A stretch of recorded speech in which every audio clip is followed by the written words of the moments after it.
everyone. I am doing an author reading of chapter 19 of the second edition of Night in His Eyes.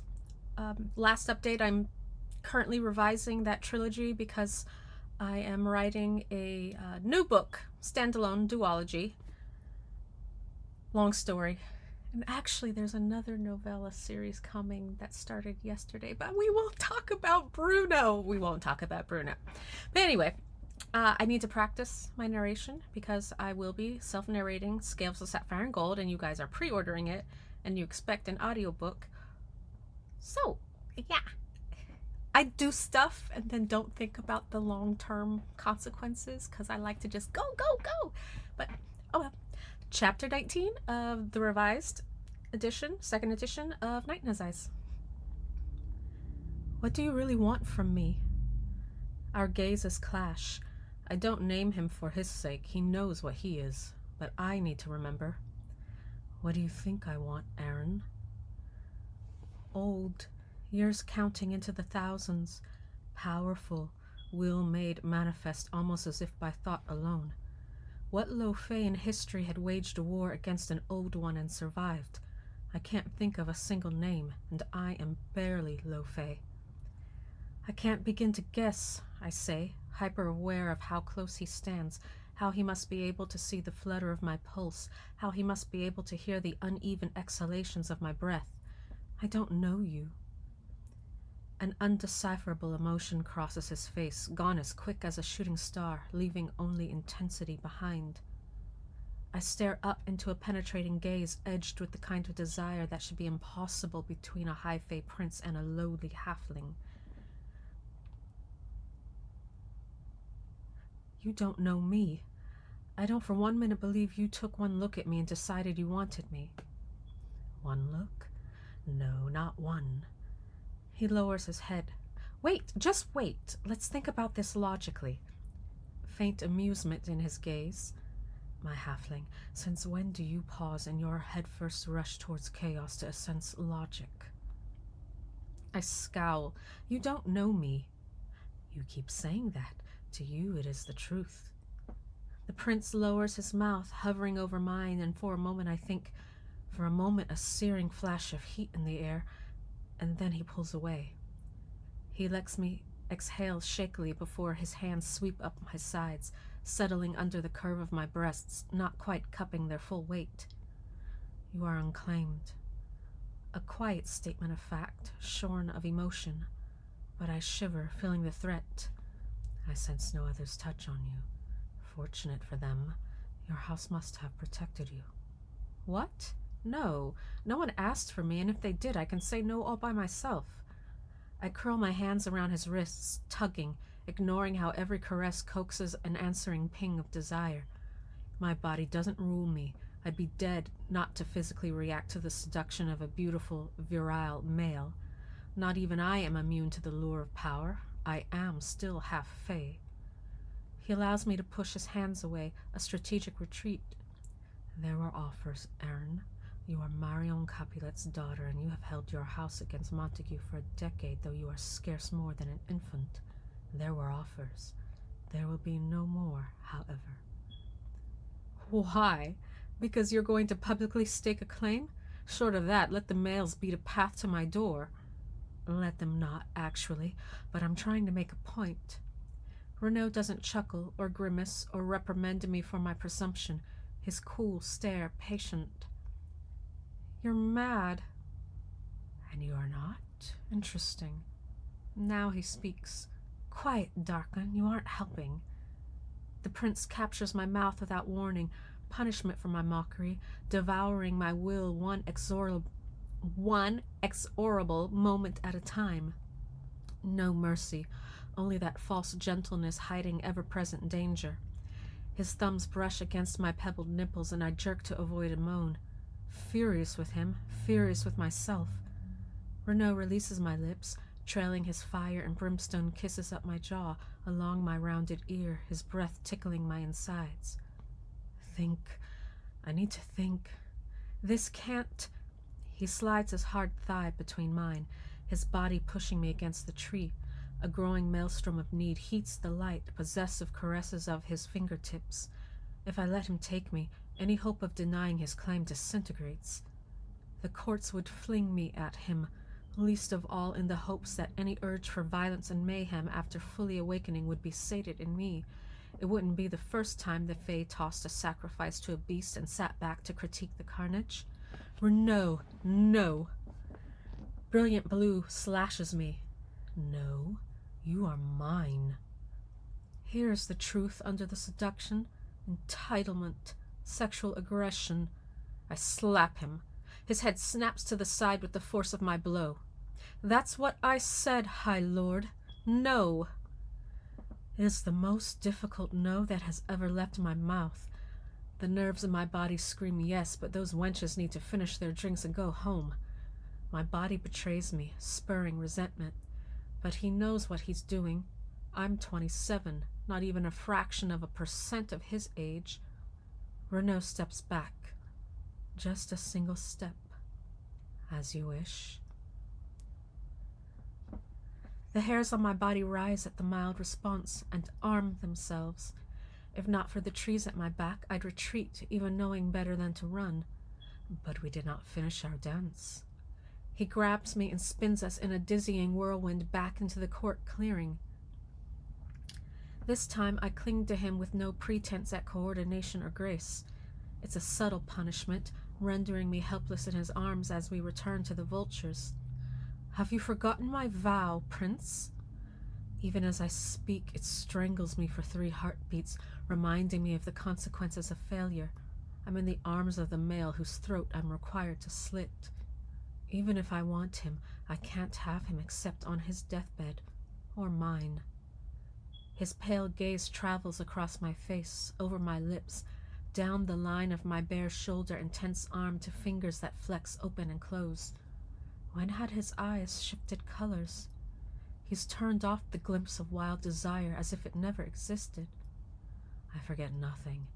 I think if you were armed, you would try to kill me. Cute. Who says I'm not armed? I see. I'll speak with my guard. What's the punishment for dereliction of duty these days? Death?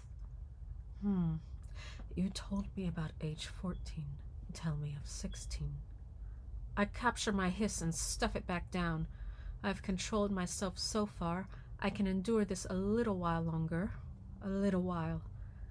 That's the year you captured my brother. A flash of something I think I see on his face, like consternation.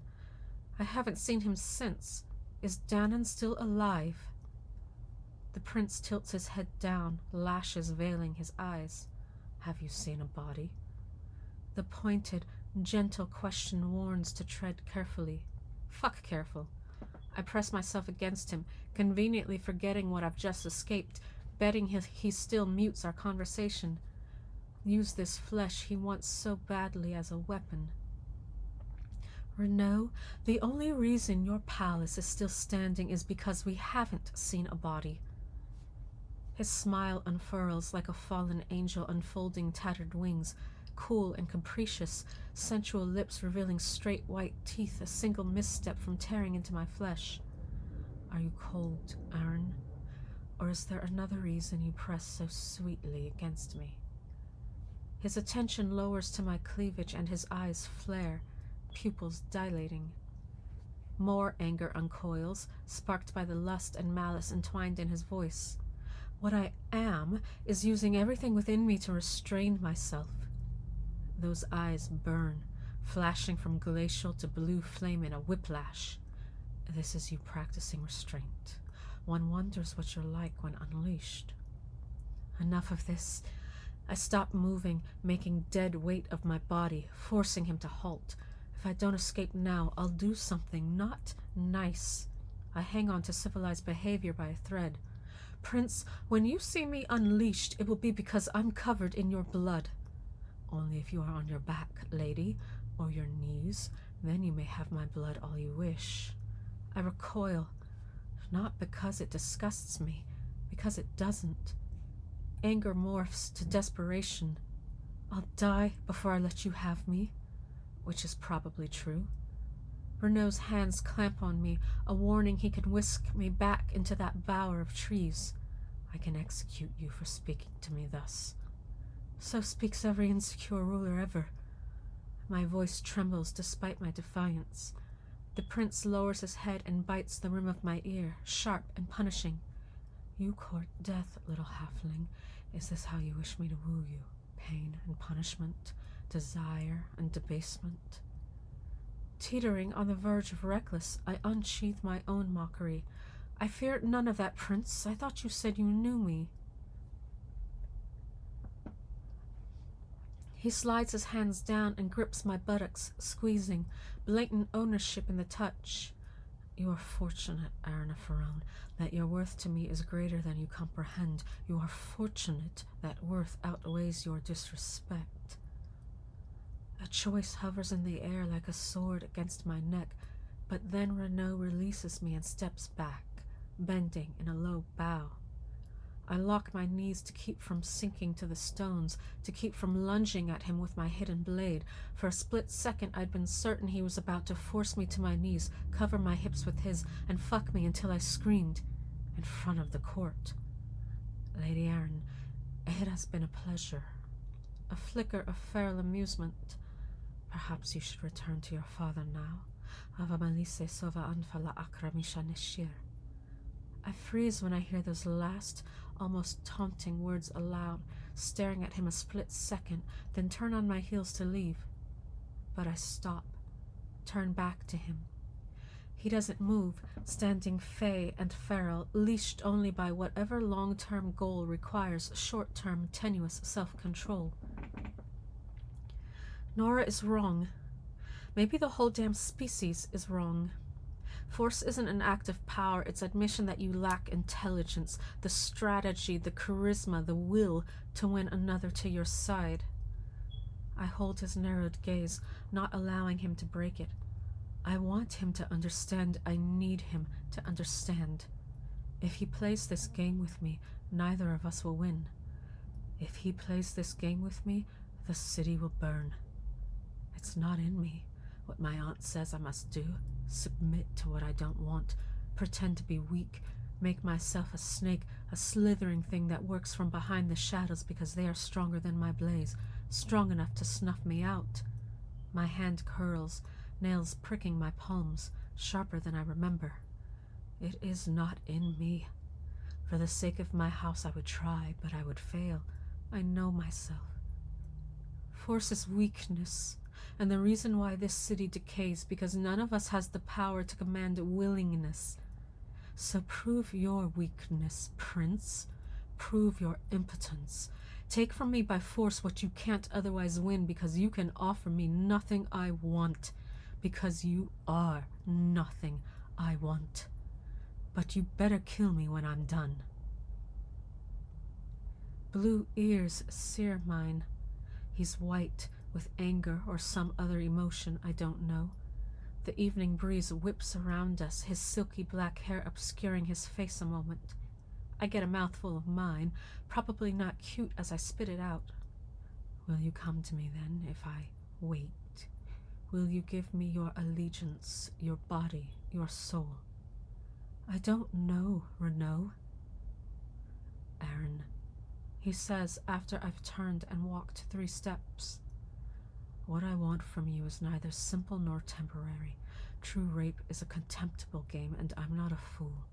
I understand you better than you think. You understand. You understand the game we are now playing? You don't. You've thrown down the gauntlet, Melisine, my halfling. When you come to me, it will be because you want me. Now I'm the frozen one, caught by the spell of his words, even though my back is to him and he can't use the hypnotism of his eyes. Because you need me. Warm breath on the nape of my neck, though he's not even close. Because your soul craves mine above all others. A shudder of denial, a foreboding of that future savage need tears through me. I exhale, the breath shaky. When I am done convincing you of my power, my worth, not only will you come to me willingly, but you will crawl through black flames, the skin stripped from your bone if that's what it takes. Composed outwardly, despite my wildly racing heart, I say, "But you'll crawl first." And as I walk away, finally ending the conversation, he says nothing. He doesn't deny it.